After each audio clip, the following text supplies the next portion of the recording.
As-tu déjà connu des gens qui te critiquent et qui t'insultent parce que tu es trop petit? Ceux qui te disent que tu n'as pas de talent? Sache-le, que tu sois petit ou grand, toi aussi tu as un talent. Le font-ils parce qu'ils sont jaloux de toi?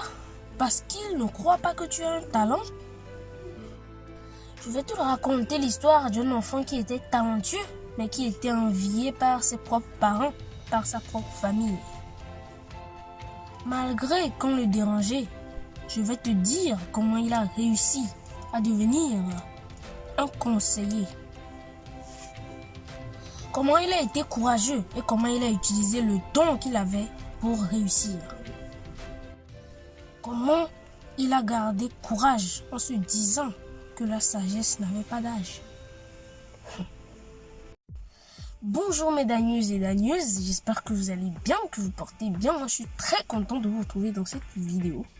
Et aujourd'hui on va parler d'un sujet très important. On va parler du talent. Ah oui? Sais-tu que tu as un talent?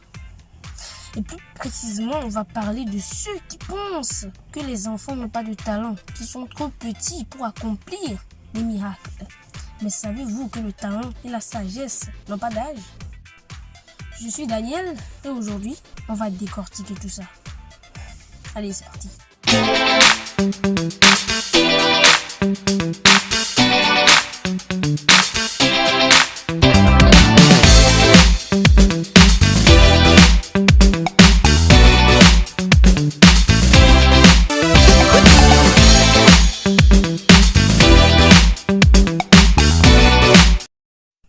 Il était une fois au Moyen-Âge un enfant appelé Roméo. Roméo était un enfant sage et intelligent. Il émerveillait tout le monde sauf sa famille. La famille de Roméo était une famille très pauvre. Elle ne supportait pas l'idée que Roméo devienne une grande personne. La famille ne voulait guère que Roméo soit une source d'apaisement pour eux. C'était une grosse honte selon leur réflexion. Ah bon? Avant de continuer l'histoire, j'aimerais vous poser une petite question. Est-ce que ça serait une honte pour vous si un jour votre enfant devenait une grande personnalité? Pour moi, ça ne signifie rien, mais la famille de Roméo semblait en avoir honte. Le père et la mère de Roméo souhaitaient trouver un combine, c'est-à-dire un moyen de nuire à leur propre enfant. Ah bon? Ils connaissaient tous l'amour excessif de leur fils pour l'école. C'était un enfant qui s'attachait beaucoup à l'éducation. Il aimait travailler, il était toujours le meilleur dans sa classe. Donc, ses parents voulaient l'interdire de mettre pied dans une salle de classe tout en s'attachant aux tâches ménagères. Quelle cruauté! Et donc, après avoir annoncé la nouvelle à Roméo, il sanglotait de cris et de douleur, mais cela n'avait servi à rien. Ses parents trouvaient des excuses comme l'école aggrave nos problèmes financiers, tu dois t'attacher aux tâches domestiques. Et donc, Roméo ne mettait plus pied dans une salle de classe. Malgré cela, il utilisait ses connaissances comme il le fallait. Il faisait des travaux et pratiquait tout ce qu'il avait appris. Il échangeait un amour indiscernable, comme s'il était connecté, mais pas à Internet, attention. Il avait l'âme d'un grand sage. Mais ses connaissances ne lui avaient pas privé d'éprouver des sentiments amicaux envers son prochain ou envers la nature. Bien au contraire. Il était toujours serviable, il s'occupait des animaux, il aidait tous ceux qui avaient besoin d'aide. Il soutenait tous ceux qui avaient besoin de soutien et raisonnait tous ceux qui avaient besoin de raisonnement. Tout le monde l'appréciait et l'encourageait à aller de l'avant. Un jour, le roi du village avait organisé un concours pour donner une récompense à celui qui allait l'impressionner. Plusieurs personnes participaient à ce concours sans laisser une impression vis-à-vis du roi. Puis ce fut le tour de Roméo. Roméo dit: « Sa Majesté, recevez toutes mes salutations. C'est un honneur de participer à votre concours.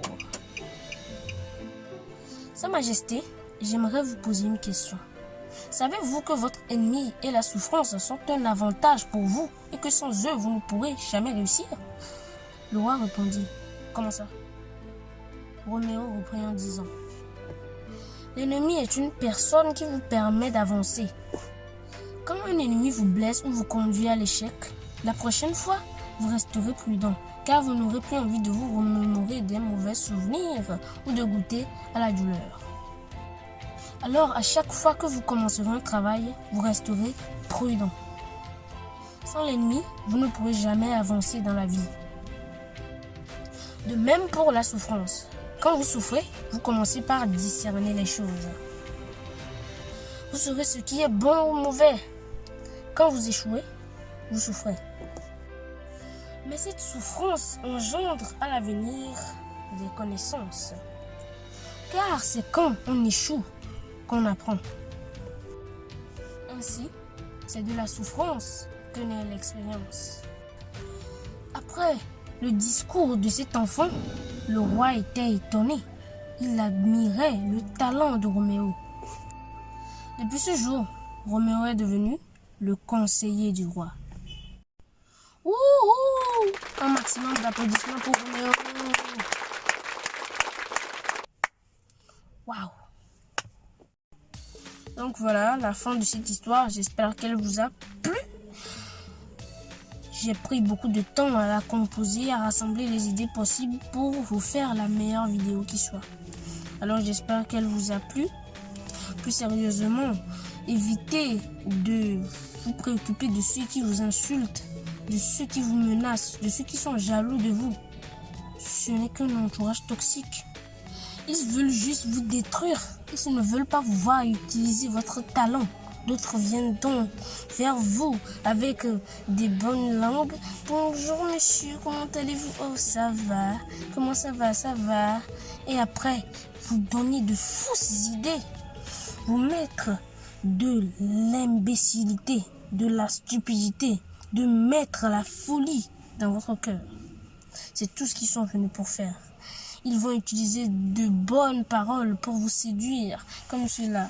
Oh, il est beau. Oh, j'adore. Hein? Oh, tu es jolie, ouais. Or, ils ne vous apprécient pas du tout. De plus, si vous voulez avoir plus d'informations sur l'entourage toxique, j'ai déjà fait une vidéo, le lien est dans la description.